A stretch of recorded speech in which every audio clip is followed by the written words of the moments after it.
טוב, הנושא שלי היום טכנולוגיה ולמידה.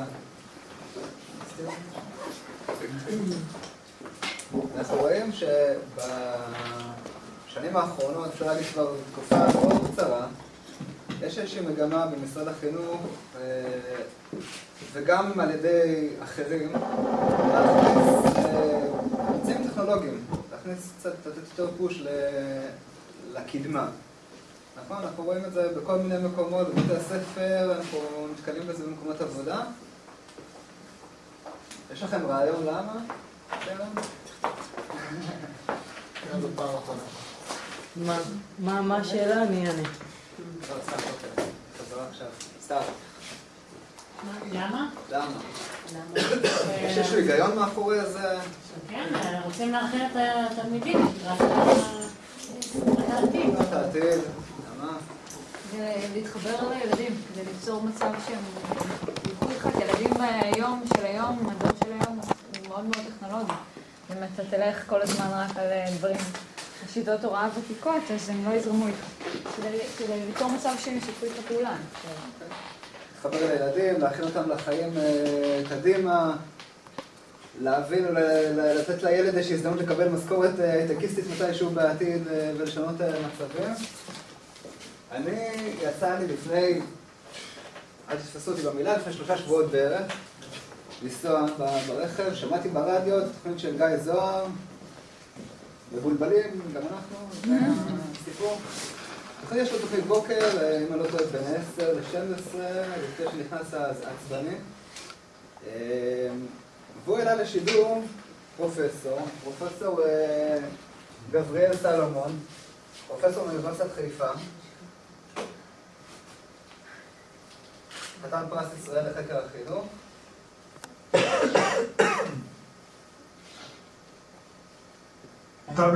טאבלטים בכיתות, כניסה של מחשבים וטאבלטים לכיתות, גם הכיתות הנמוכות, צעד שכמובן כולם בעדו, רק כשמתחילים לחשוב ומתחילים להבין. אז זה נתן לנו את הפתיח, התוכנית הזאת דיברה על הכנסה של טאבלטים בכיתות לימוד. עלתה שם האמא של ילד ביסודי, דיברה על זה שחופים על הילדים, מכריחים אותם להביא, מכניסים את זה.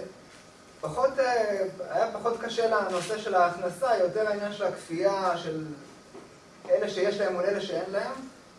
באיזשהו שלב, גיא זוהר מעלה את הפרופסור. רגע, עוד כאן נקודה מעניינת יותר. תקשיב. החינוך, אוניברסיטת חיפה, מה אתה חושב? טוב, אני מזדהה הזדהות מלאה עם הגברת שכרגע דיברה, אמא של הילד. הדס. ואני רוצה רגע להסביר. מדי כמה שנים יש אצלנו, כמו בארצות אחרות, אגב, מין הומבוק שיגעון של טכנולוגיה. החינוך במצוקה ולא טוב, וההישגים אינם כפי שהיינו רוצים, אזי איזה ערימה של ברזלים ואלקטרונות הם שיפתרו את הבעיה.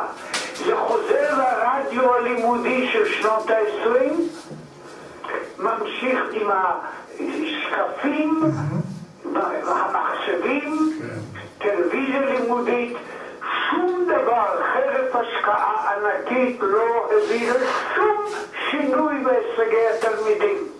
עכשיו אני כבר איש קשיש וראיתי את העבר, בניגוד לאלה שדוחפים היום כמובן אך ורק למטרות של צדקה, דוחפים קדימה להכנסת הטאבלטים לכל ילד לכל כיתה. הם לא יודעים את העבר, כל זה כבר היה פעם, והם לא מבינים שהשינוי הגדול הוא אצל המורה ובפדגוגיה, לא בברזלים. וזוהי מסקנה שהגיעו אליה אחרי מאות ואלפים של מחקרים על הטלוויזיה הלימודית, על המחשב, ועכשיו הטאבלט. וזה לא מביא שום תועלת, אלא אם כן עושים קיצוני, הלו? כן, אנחנו מקשיבים לעניין. עושים שינוי קיצוני בפדגוגיה, שבאמת מתבססת על שימוש במשהו כמו הטאבלט. הטאבלט כשלעצמו, העובדה שטקסט מופיע על מסך זכוכית וכולי לא מעלה ולא מורידה, אלא מכניסה רווחים למי שדוחף את זה. ואני מוכרח לומר, אני די מזועזע מן העובדה שהתרגיל הזה חוזר על עצמו שוב ושוב. כי יש צורך, תחושה שאני מעריך שותף כל מי שנמצא בתוך מערכת החינוך, להתחבר לטכנולוגיה העדכנית. למה? תן לי נימוק טוב אחד. כדי להכין את הילדים לחיים. תראה, שהילדים האלה מוכנים יותר מכל המורים שלהם יחד. תראה גיא, אני לא חושבת שיש מישהו שחושב שצריך פה להשקיע מאמצים גדולים כדי שילד ידע להשתמש בטאבלט.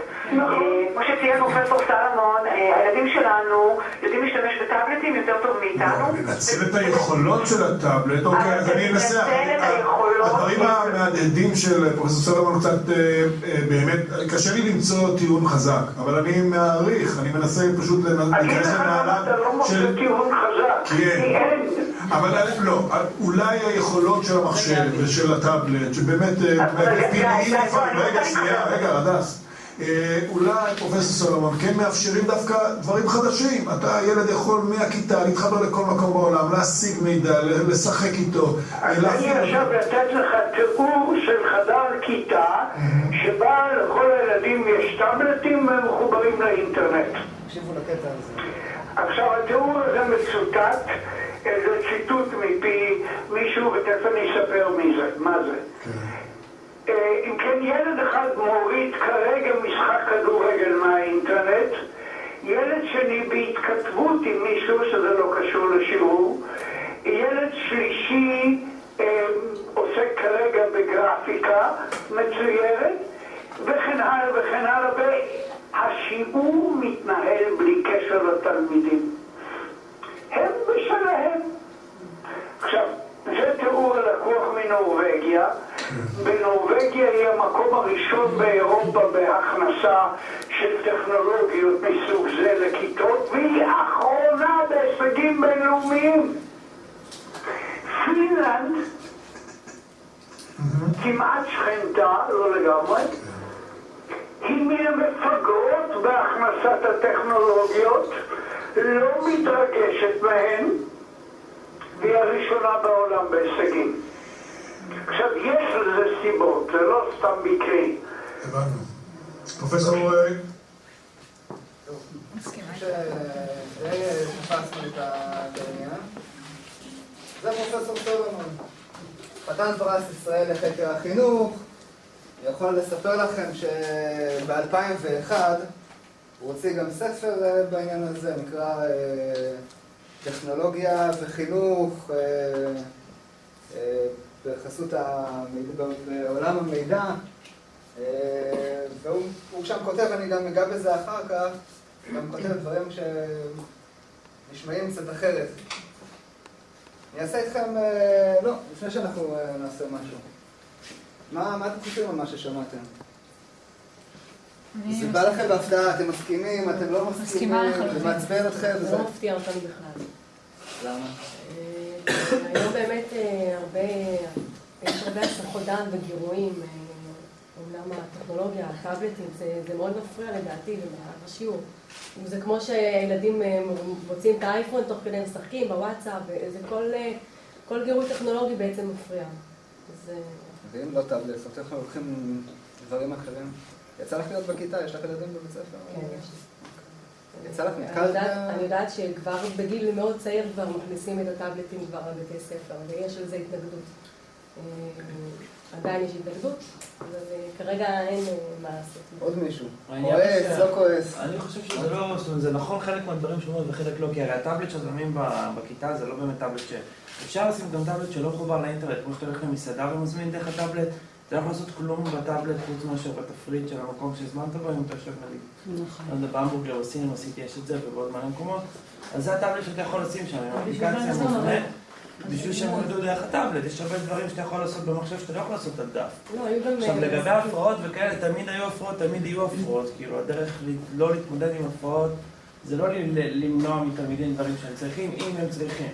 זאת אומרת לך סתימה, טאבלט אז הדיון צריך להיות... יהודי, אסור... זה שהטאבלט יהיה יהודי זה בטוח. לא, יהודי.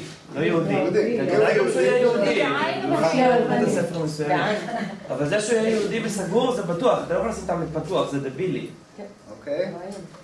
אני חייבת להגיד שאולי הוא קצת חידש לי, הפרופסור, כי תמיד יש לנו סוג של ראייה כזו שהיא מאוד מובנית, כי ככה אנחנו חושבים ומורגלים תפיסתית, כאילו טכנולוגיה זה חדשני, צריך להתאים את עצמנו לקדמה, אבל הוא העלה את הנקודה כאילו מעניינת שצריך באמת לתקן דברים הרבה יותר עמוקים בעולם החינוך, שזה הפדגוגיה, ולאו דווקא את המסביב, כאילו את התפאורה, זה כמו בבחירות למשל, שתמיד ראש עיר כזה משפץ כיכרות, אבל לא מטפל בבעיות העמוקות יותר בעיר.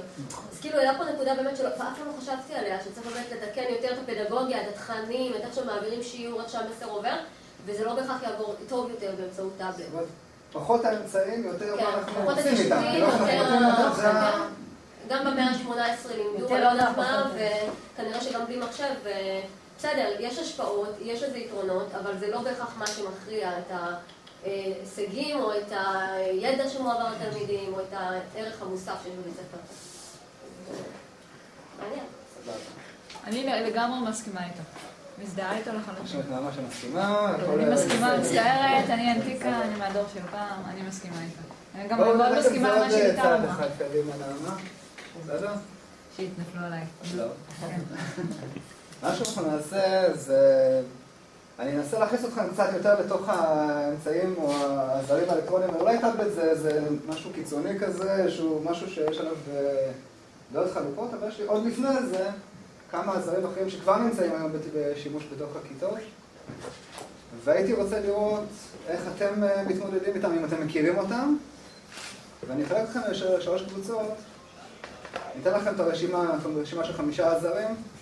כל קבוצה תקבלו את אותם עזרים, לא לפחד, אין אפליות בין הקבוצות. תחלקו את העזרים האלה לפי סדר חשיבות. בסדר? וככה נשמע מכל קבוצה שתקבלו איזשהו נציג, לפחות דמוקרטיות חשאיות. נציג אחד שיגיד לי את הסדר, ויגיד לי גם עד כמה שאפשר, בזמן הקצר, למה. סבבה?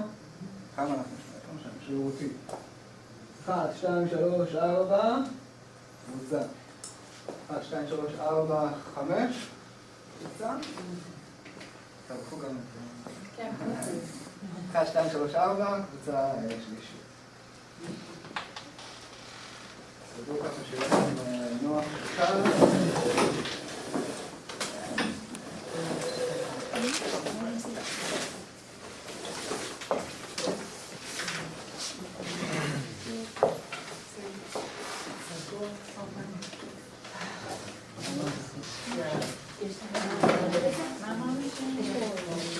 אני מזכיר, 5 עזרים, לדרג אותם לפי סדר חשיבות בעיניכם כמו שאתם רואים אותם.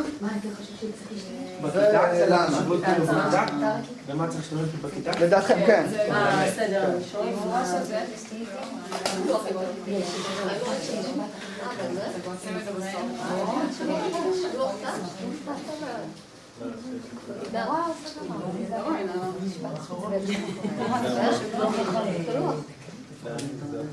למה? נגיד את ה... נגיד היא עכשיו אומרת להם.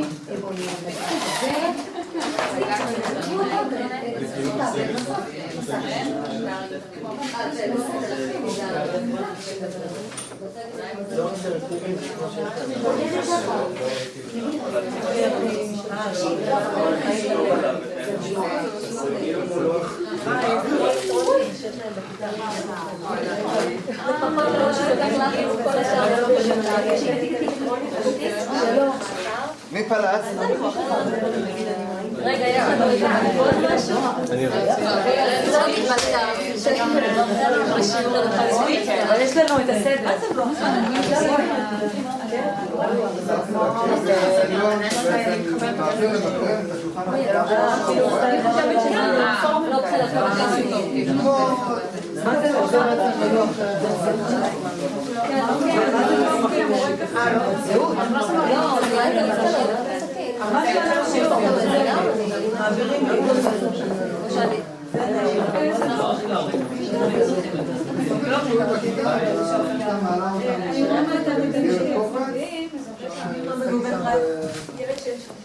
בגוגל דרייב. כן. תמיד יש גיבוי כמורה יותר חובץ. מה שאני רואה בגוגל דרייב, רק שאתה אינטרנט, זה רק שמעתי את זה עכשיו. אני לא צריכה להבין מה זה, מה זה? זה כמו שאורית דיברה על זה מקודם. מסמכים שקשורים לכיתה, לפעילויות מסוימות. מסך שיתופי זה כמו גוגל דוקס. אני נותנת לכם למשל איזשהו חיבור וכל אחד תורם שלו, ואז יש על גוגל דוקס מסמך שהוא מסמך שיתופי. מה הטבלה הזאת שמלאה? כמו ויקי כזה, כל אחד תורם את חלקו בתוך הקבוצה. שלום, בוקר טוב. בסדר?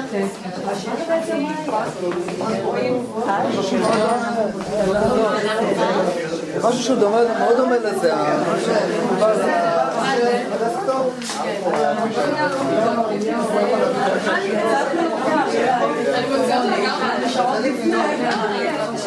זה כאילו לא שווה כבר להגיע אני לא יודעת אבל כמה מקומות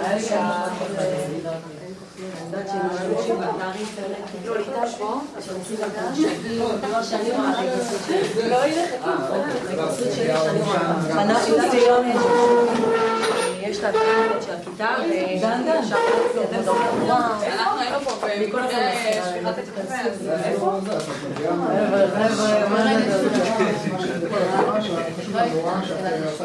כן, כי זה משהו שבא עכשיו זה בעצם האינטראקציה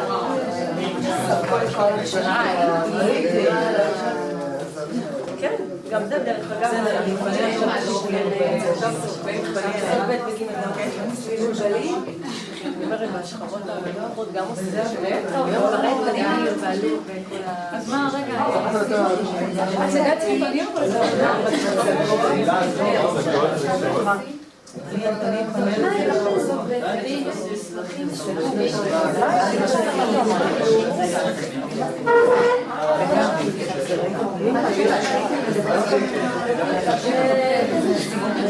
למה אתה עושה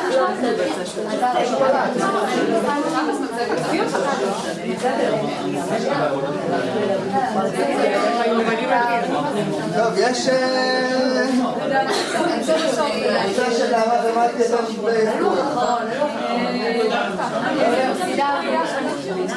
לירון, ליאור.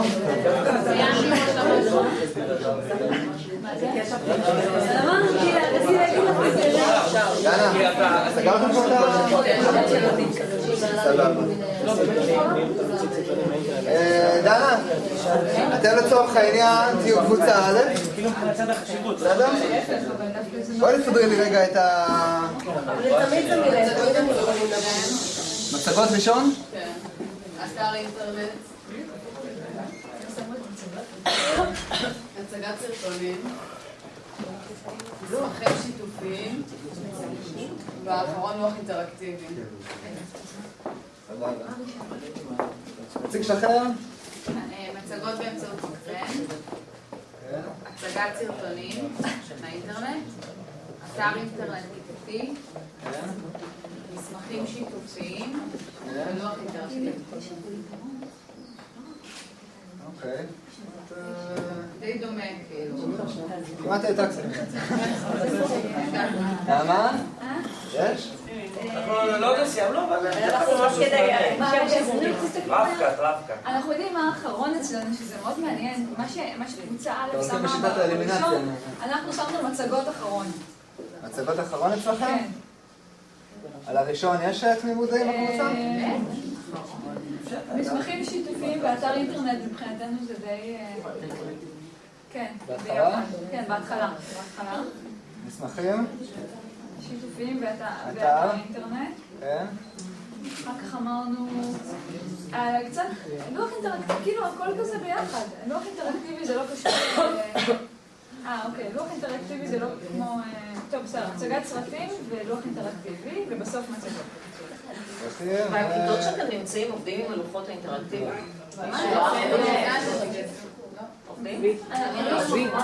מה זה כאילו? זה לא אינטראקטיבי. אז מה, זה כמו הצגת מצגת. זה לא קריאטיבי, זה לוח חכם, שאנחנו עושים ככה במחשב, שאנחנו עוד יותר יכולים גם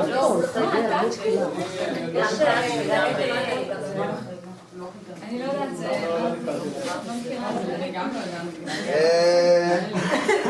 זה לא כזה נפוץ, אני מבין. טוב, אתם סגורים, נכון? כן. למה? הבחירה שלכם אתם מאלף, נכון? כן. למה? למה מצגת? זאת אומרת, למה הגעתם לסדר הזה? לפי מה החלטתם שזה הסדר? אני פשוט רואה בהתנסות בימי חמישי שהוא משתמש במצגות, וזה ממש עוזר לתלמידים. הם רואים גרפים, סרטונים, הוא משלב בפנים, גם את ההגדרות, לא צריכים לשבת ולהתעסק בלרשומות, עזבו, אל תתעסקו. אני מעביר לכם בסוף השיעור, יש אתר כיתתי, וכל שם הם באמת עסוקים בללמוד, ולא כל היום לסכם, ומה אמרת, ומה המורה אמר, זה ממש עוזר. למה דווקא, נגיד, לוח אחרון? סתם את כנראה. הלוח הזה, כי הוא... שאנחנו לא היינו מסתדרים איתו כנראה. אנחנו פחות מכירה, כאילו, שמעתי קצת על זה, פחות יצא לי. כנראה שאימא ליאור, כן. מצגות אצלכם ראשון? שמענו למה אין, למה אתם בחרתם מצגות ראשון? כי לדעתנו יש חשיבות גם, כאילו דרך מצגות אתה יכול להמשיך סרטונים, אתה יכול כאילו לעשות סינכרון בין מלל לסרטון, פשוט מראה כאילו מה שהמורה מדבר. זה גם נותן מסגרת. כן, זה מסגרת, יש התחלה, יש סוף. אמצע וסוף. מחבר את כולם. למה? ישראל, למה? אני יותר משכתי למצגות בסוף, אני רואה שחבריי מהקבוצה מסכימים איתי. למה אגיד לך מסכימים למה. בהתחלה? אגיד לך למה. המורה החונכת שלי לא עובדת עם מצגות, אני דווקא מאוד אוהבת אותה שהיא עובדת, ברוב המקרים. אני חושבת שהרבה פעמים מצגות עוזרות התלמידים לכאורה מלכתוב בשיעור. טוב, יש מצגת. עכשיו, אני חושבת שהחומר, ההפנמה של החומר היא דרך הכתיבה שלו. בין אם לכתוב תוך כדי, אפילו העתקה מהלוח, לכתוב דוגמאות שהמורה אומרת, אפילו הכתבה, אם אלפה כתבה עם חברות, ולא שהם ידפיסו לי מצגות ועל הבא לה, טוב, יש את זה במצגת. המצגת היא כלי שטוב בעיניי, לאקדמיה, לאנשים מבוגרים, לאנשים שכבר יש להם, אני לא חושבת שהם מפנימים דרך מצגות. אוקיי. מעניין אתכם לראות מה בפועל קורה? בפועל, אמרו לי את הפרק. בואו נראה. מחקר שנעשה לפני שנתיים, בסדר? תסתכלו מה עלה במקום הראשון מבחינת שימוש של מורים. לוח הראשון.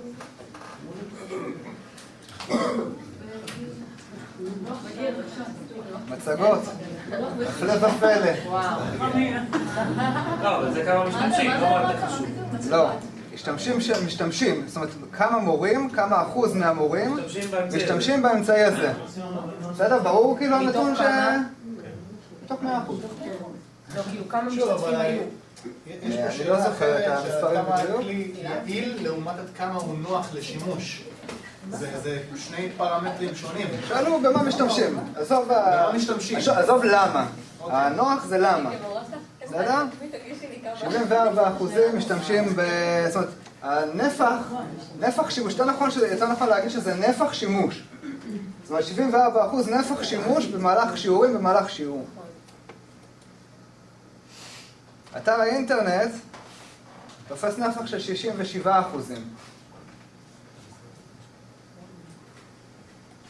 הסרטונים 46%. המסמכים של נעמה 37%.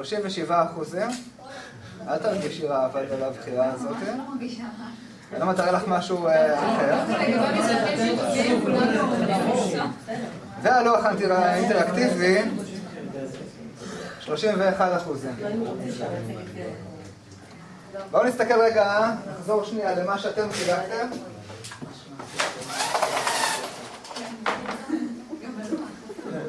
מצגות, למעט הקבוצה של מתי ונעמה, תופס אצלכם משהו שהוא די זה. אתר, פחות או יותר גם כן, די מקביל למה שהמורים משתמשים בפועל. זאת אומרת, אנחנו רואים שיש די הלימה בין הצורת מחשבה שלכם. יאה.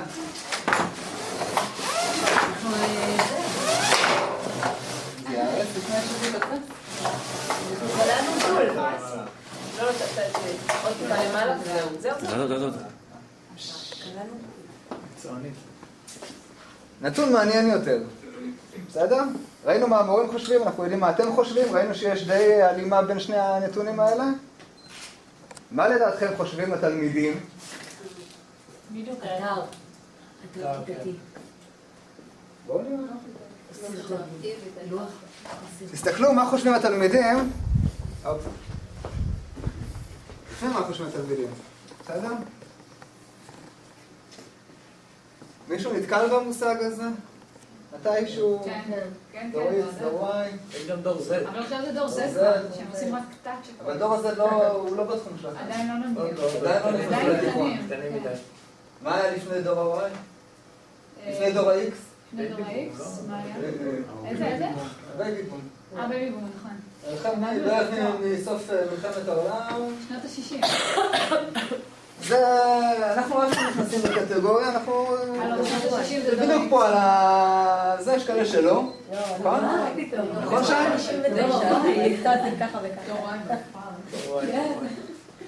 זה דור ראשון למחשבים וסלולר, אני עוד זוכר את ה... זה אחלה לצבא, קיבלתי את ה... לבנת חבלה הזאת. מה אנחנו עושים בכלל באינטרנט? מה עשינו לפחות עד השנה, שנתיים האחרונות באינטרנט? גלשנו, חיפשנו, זה קניות, זה מה שעשינו באינטרנט, לא השתמשנו בו מעבר. כלי לכיפי, ראינו סרטים, יוטיוב. דור ה-Y לעומת זאת, אלה ילדים שהבת שלי למשל, מגיל שנה מפעילה יוטיוב. בסדר? מגיל שנתיים יודעת לכתוב ווינגס, היא מחפשת את הסרטונים של ווינגס ביוטיוב. היא לא פותחת טלוויזיה, היא באייפון, היא בטאבלט, אתמול היא שברה לי את המסך. גדלו עם זה, חיים עם זה, הם לא מכירים משהו אחר. הם מדברים עם החברים, מדברים איתם עם החברים דרך האייפונים, דרך הטאבלטים, בשיתופי, בחברתי. לפעמים מעדיפים לכתוב מאשר לדבר. זה בעצם החברה האלה. אז אנחנו בעצם נתנו משהו שדומה למורים שהם גם נמצאים פה בקטגוריה הזו, לעומת הלקוחות שלנו שנמצאים בחלק הזה. ובואו נראה מה הלקוחות שלנו עכשיו חושבים על זה. שאלו את התלמידים מה מבין העזרים האלה גורם לכם להבין את החומר יותר טוב. וזה מה שהם ענו. שימו לב